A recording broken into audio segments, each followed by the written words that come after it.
प्रिय साथियों, आज हम देखेंगे प्रश्न बैंक 2022 रसायन कक्षा 12वीं चैप्टर सेकंड के अंतर्गत 3 अंक का प्रश्न। और प्रश्न है निम्न को समझाइए। इसमें एक तो समझाना है फॉर्मलता को, एक समझाना है नॉर्मलता को और एक है पार्ट्स पर मिलियन, यानी इसको कहते हैं पीपीएम। इन तीनों को हमको समझाना है। तो सबसे पहले हम देखते हैं फॉर्मलता क्या होती है।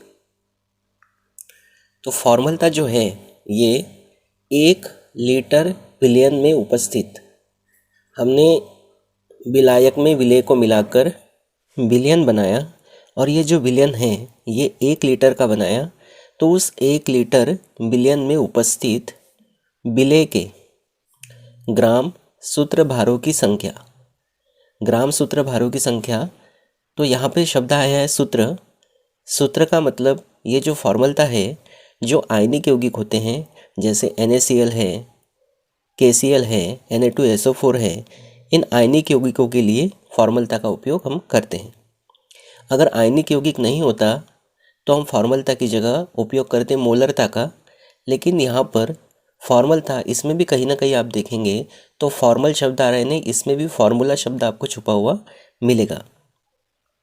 तो कहीं ना कहीं ये आयनिक यौगिकों के लिए लागू होता है फॉर्मलता, जैसे NaCl है, KCl है, इस तरह से। और उस स्थिति में जैसे अगर मैंने आपको कहा कि NaCl है तो NaCl में Na का परमाणु भार होता है 23 और Cl का परमाणु भार होता है 35.5। दोनों को जोड़ेंगे तो हो जाएगा 58.5। तो वो होगा ग्राम में सूत्रभार। और जो NaCl हमने बोला वो है विलय, क्योंकि उसको हम घोलेंगे, इसीलिए हमने कहा विलय के ग्राम सूत्र भारों की संख्या को उसकी यानी विलयन की फॉर्मलता कहते हैं। तो यहाँ डेफिनेशन क्या बन गई, 1 लीटर विलयन में उपस्थित विलय के ग्राम सूत्र भारों की संख्या को उसकी फॉर्मलता कहते हैं, उसकी यानी विलयन की। इसे कैपिटल F से प्रदर्शित करते हैं, फॉर्मलता को कैपिटल F से प्रदर्शित करते हैं। अब इसका जो फार्मूला है, फार्मूला बनाने के लिए आपको ज़्यादा टेंशन लेने की ज़रूरत नहीं है, परिभाषा से ही आप बना सकते हैं। देखो, विलय के ग्राम सूत्र भारों की संख्या, मतलब विलय के ग्राम सूत्र भारों की संख्या।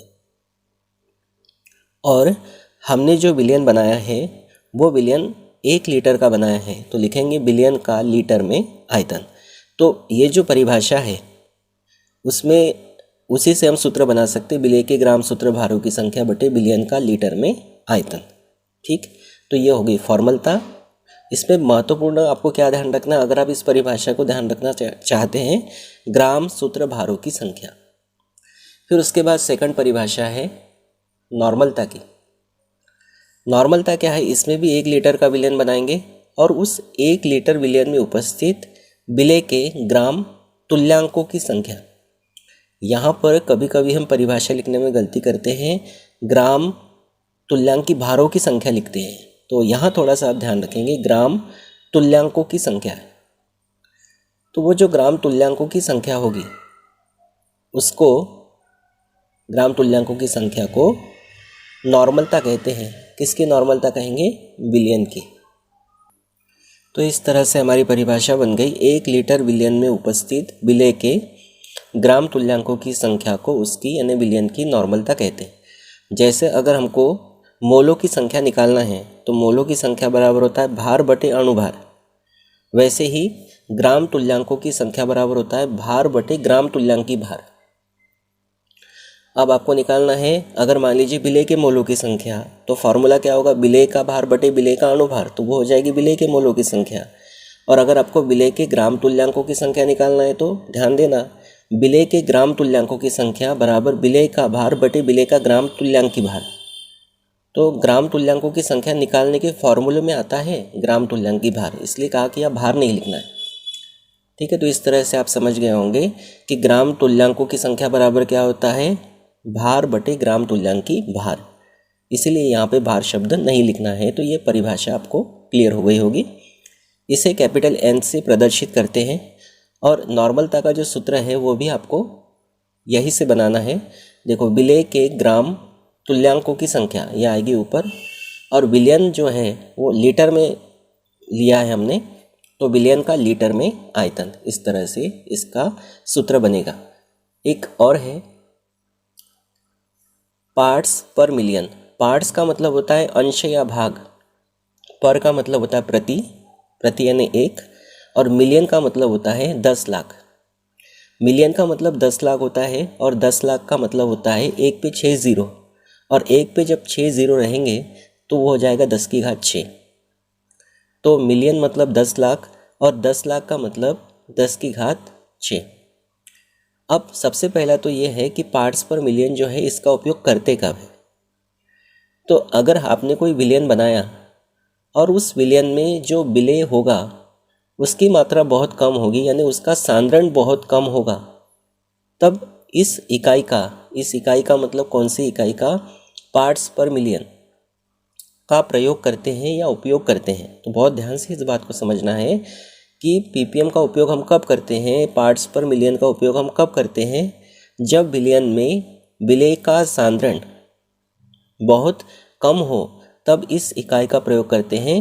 और पार्ट्स यानी अंश या भाग, ये या तो द्रव्यमान के रूप में हो सकता है या आयतन के रूप में हो सकता है। यानी जो अंश या भाग होगा जिसको हमने कहा पार्ट्स, ये द्रव्यमान के रूप में हो सकता है या आयतन के रूप में हो सकता है। तो अब इसके डिफाइन हम कैसा करेंगे। अभी तक हम बोलते थे 1 लीटर 1 लीटर, लेकिन यहाँ पे जो विलियन लेना है वो 1 मिलियन वाला लेना है। तो किसी विलियन के 1 मिलियन भाग, किसी विलियन के 1 मिलियन भाग यानी पार्ट्स, और मिलियन मतलब होता है 10 लाख, मिलियन मतलब होता है 10 लाख। तो किसी विलियन के 1 मिलियन यानी 10 लाख भाग, अब ये जो भाग है ये द्रव्यमान के रूप में हो सकता है या आयतन के रूप में हो सकता है। में उपस्थित, तो ये लिखा है में उपस्थित मतलब विलियन के 1 मिलियन भाग में उपस्थित इसके किसी घटक का भाग। अब विलियन का जो घटक है हम मान के चलेंगे विलेय, क्योंकि हम जिसको घोल रहे हैं ना वो है विलेय। तो इसके किसी घटक का भाग यानी विलेय के भागों, अगर आप ये किसी घटक का भाग नहीं लिखना चाहते तो इसको आप हटा के सीधा ये भी लिख सकते, विलेय के भागों की संख्या को पीपीएम कहते हैं। तो बहुत ध्यान से इसको समझेंगे आप। हमारे पास कोई विलियन है और उस विलियन के 1 मिलियन यानी 10 लाख भाग, ये जो भाग है ये द्रव्यमान या आयतन के रूप में हो सकता है। तो किसी विलियन के 1 मिलियन यानी 10 लाख भाग में उपस्थित इसके यानी विलियन के किसी घटक का भाग यानी विलेय के भागों की संख्या को पीपीएम कहते हैं। तो सीधा सीधा आपको ये ध्यान रखना है, विलियन के 1 मिलियन जो भाग होगा उसमें विलेय के भागों की संख्या। अब जैसा कि हमने कहा कि जो पार्ट्स पर मिलियन है ये या तो द्रव्यमान के रूप में हो सकता है या आयतन के रूप में हो सकता है। तो प्रश्न जो है 3 नंबर के लिए है और 3 परिभाषाएं है इसमें, इसलिए हम इसका सिर्फ द्रव्यमान का ही सूत्र लिखेंगे। तो पीपीएम बराबर विलेय के भागों, और विलेय का भाग जो है ये द्रव्यमान या आयतन के रूप में हो सकता है, तो हम ये मान लेते हैं कि द्रव्यमान के रूप में है। तो हो जाएगा विलेय का द्रव्यमान और बटे जो विलयन होगा उसका कुल द्रव्यमान गुणा 10 की घात 6। अगर इसी को आप आयतन के रूप में लिखना चाहते हो तो सीधा सीधा आपको सिर्फ ये करना है कि द्रव्यमान जो लिखा है, ये जो द्रव्यमान लिखा है इसकी जगह आयतन आएगा और यहाँ पर भी आयतन आएगा। तो हमने सिर्फ एक ही रूप में इसको लिखा है, पीपीएम बराबर विलेय का द्रव्यमान बटे विलयन का कुल द्रव्यमान गुणा, अब हमने कहा था 1 मिलियन यानी 10 लाख और 10 लाख यानी 10 की घात 6, तो गुणा करेंगे 10 की घात 6 का यानी 1 मिलियन का यानी 10 लाख का। तो इस तरह से ये 3 परिभाषाएं हैं, एक फॉर्मल था, एक नॉर्मल था और एक पार्ट्स पर मिलियन। तो तीनों को बहुत ध्यान से आप समझ लेंगे। इस वीडियो के साथ ही जो चैप्टर 2 के क्वेश्चंस है वो सारे के सारे हमने कवर कर लिए। अगर आपने अभी तक मेरे चैनल को सब्सक्राइब नहीं किया होगा तो चैनल को सब्सक्राइब कर लीजिए, बेल आइकन को प्रेस कर लीजिए। Thank you.